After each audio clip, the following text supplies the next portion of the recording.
எனக்கு அருமையான தெய்வ ஜனமே, இயேசுவின் நாமத்தில் உங்கள் யாவருக்கும் என் அன்பின் வாழ்த்துக்களை தெரிவித்துக் கொள்கிறேன்.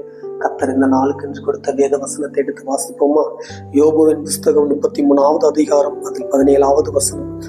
மனுஷன் தன்னுடைய செய்கைகளை விட்டு நீங்கவும் மனுஷனுடைய பெருமையை அடங்கவும் செய்கிறார். பெருமையை நீங்கவும், செய்கையை விட்டு நீங்கவும், மனுஷனுடைய பெருமையை அடங்கவும் செய்கிறார். இவ்வளவு கடினமான வார்த்தை பார்த்தீங்களா? தேவன் எப்படிப்பட்டவர் என்பதை இதுல விளங்க செய்கிறார். ஒரு மனுஷன் நமக்கு விரோதமா எழுப்பி வருகிறான். எடுத்துக்காட்டு எகிப்து ராஜாவை எடுத்துக்கொள்ளுங்க. பார்வோன் ராஜா இஸ்ரவேல் ஜனங்களை போக விட மாட்டேங்கிறான். எவ்வளவோ ஆண்டவர் அடி கொடுக்கிறார். ஆனால் அவனுடைய இருதயம் கடினப்பட்டு கொண்டே இருக்கிறது. அவனுடைய நிலைமை, அவனுடைய கூட வேலை பார்க்கிறவங்க, அவனுடைய ஸ்தானாதிபதிகள் சொல்லுறாங்க, நம்ம எகிப்து அழிகிறது, நீர் இன்னுமா உங்களுடைய வைராக்கியத்தை விட்டு போகாம இருக்கிறீர். அந்த அளவுக்கு அவன் வைராக்கியத்தில் இருந்தான். சரின்னு சொல்லி போக விட்டதுக்கு அப்புறமும் பின்தொடர்ந்து வருகிறான். ஏன்? எனக்கு அடிமையா இருக்கணும் அப்படின்னு சொல்லி. ஒரு மனுஷனை நம்ம அடிமையா யாரையும் நம்ம வைக்கக்கூடாது. அவங்க வேலை பார்க்குறாங்களா, வேலைக்கு ஏற்ற சம்பளத்தை கொடுக்கணும். ஒரு காரியம் செய்கிறாங்களோ அவங்களுக்கு அவங்களை என்கரேஜ் பண்ணணும். என்னைக்கும் தாழ்த்தியோ, அவங்களை வேதனைப்படுத்தியோ, அவங்களை துக்கப்படுத்தியோ அந்த மாதிரி எந்த காரியம் செய்யக்கூடாது.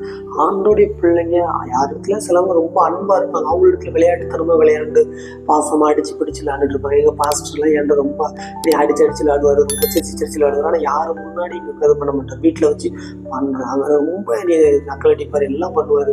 ஆனா அன்பு செலுத்த வேண்டிய விதம் வரும்போது அன்பு செலுத்துவோம். 2 பேரும் ஒன்றா உட்காந்து கிரிக்கெட் மேட்ச் பார்த்துட்டு இருப்போம். எனக்கு ரொம்ப கிரிக்கெட் பிடிக்கணும்னா IPL மேட்ச் பார்த்துட்டு இருப்போம்.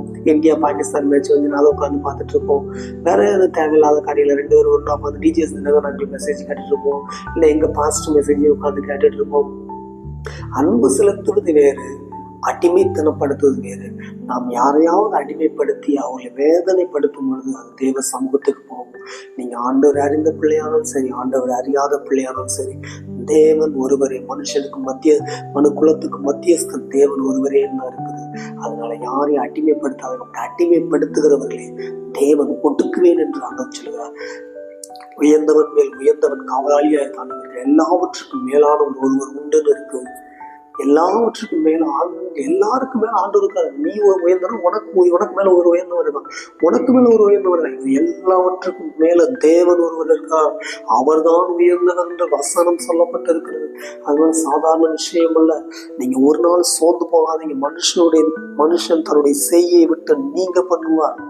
உங்களுக்கு விரோதமா தீமை செய்கிறானா, ஒரு நாள் வரும் அந்த தீமையை நினைத்து அவன் வேதனைப்படுவான், துக்கப்படுவான். அவனை ஆண்டவர் நீங்க பண்ணும் பொழுது நீங்கள் வளர்ந்து நிற்பீர்கள்.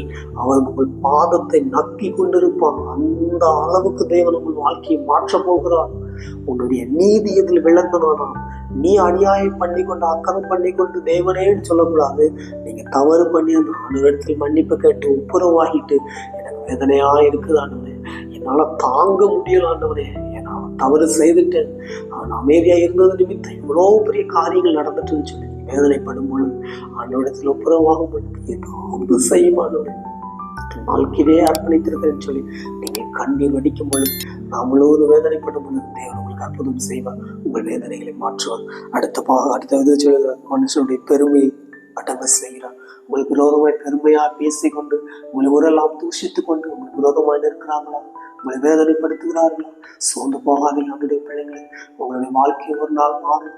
அவர்கள் யாரிடத்தெல்லாம் போய் அவன் உங்களை குறித்து தூஷித்தானோ அவர்கள் எல்லாரும் உங்களிடத்தில் வந்து நீ கர்த்தருடைய நகரம் என்று நீ புகழப்படுவாய் அப்படின்னு இருக்குது. நீங்க கர்த்தருடைய நகரம், அவங்களுடைய வாயினால் உங்களை புகழுவாங்க. நீங்க போய் உங்களை வந்து நீதிமான் காமிக்க தேவையில்லை. யாரிடத்துல உங்களை போய் தப்பா சொன்னாங்களோ அந்த சொன்ன மனிதன் கூட விட்டு வரானவர். யாரெல்லாம் கேட்டிருப்பாங்களோ இவங்களை இப்படிப்பட்டவங்களோ அப்படின்னு நினைச்சிருப்பாங்கல்ல, அவங்க எல்லாரும் உங்களிடத்தில் வருவாங்க. நீ கர்த்தருடைய நகரம் அப்படின்னு சொல்லி உங்களை குறித்து ஆச்சரியப்படுவாங்க. கர்த்தருடைய நகரத்தில் ஒரு குறையுமே இருக்காது, ஒரு சண்டையும் இருக்காது, அதில் ஒரு தீமையுமே இருக்காது.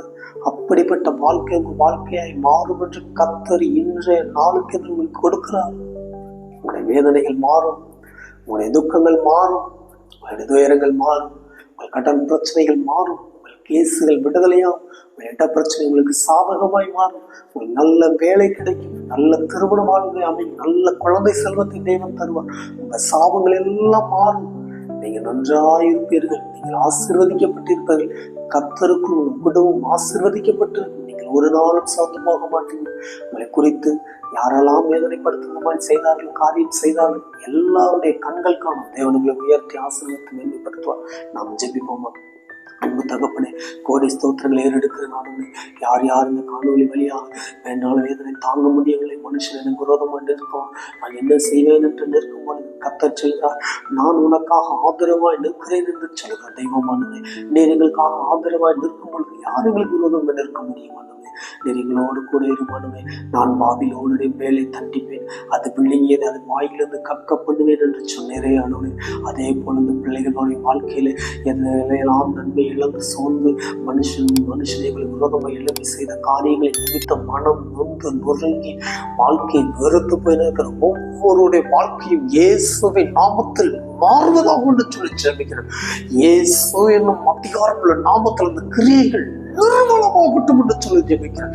சாம பிசாசு கிரியைகள் செய்வினை கட்டுகள் எல்லாம் நிர்மூலமாகட்டும் என்று சொல்லி ஜெபிக்கிறேன். இயேசுவின் நாமத்தில் ஒளியட்டும் என்று சொல்லி ஜெபிக்கிறேன். இயேசு என்னும் அதிகாரமுள்ள நாமத்தில் தெய்வமே எல்லா பிசாசு கிரியைகளும் நிர்மூலமாகட்டும். தலையை நசுக்கிற தெய்வம் வாழ்க்கையை மாற்றுவதாக சொல்லி ஆசீர்வதிங்க, பலப்படுத்துங்க, சகாயம் பண்ணுங்க. நம்பினால் முடிச்சுட்டு இயேசு கிறிஸ்துவின் நாமத்தில் ஜெபிக்கிறீங்க நல்ல பிதாவே. ஆமென் ஆமென். எனக்கு அருமையான தேவ ஜனமே, இயேசுவின் நாமத்தில் உங்கள் யாவருக்கும் கர்த்தரால் இயேசுவின் நாமத்தில் நீங்கள் வாழ்ந்திருப்பீர்கள், நீங்கள் சுகித்திருப்பீர்கள். உங்களை ஆசீர்வதிக்கிறேன். உங்கள் குடும்பம் நன்றாயிருக்கும் என்று உங்களை வாழ்த்துகிறேன். நீங்க வேதனைப்படாதீங்க. மனுஷர்களுக்கு செய்ய தீமையை குறித்து ஒரு நாள் கணக்கு கொடுக்க வேண்டும். அந்த நாள் உங்கள் தலையை தேவன் நிமிர்ந்து தலை நிமிர்ந்து நிற்க பண்ணுவாங்க. சோர்ந்து போகாதீங்க. God bless you.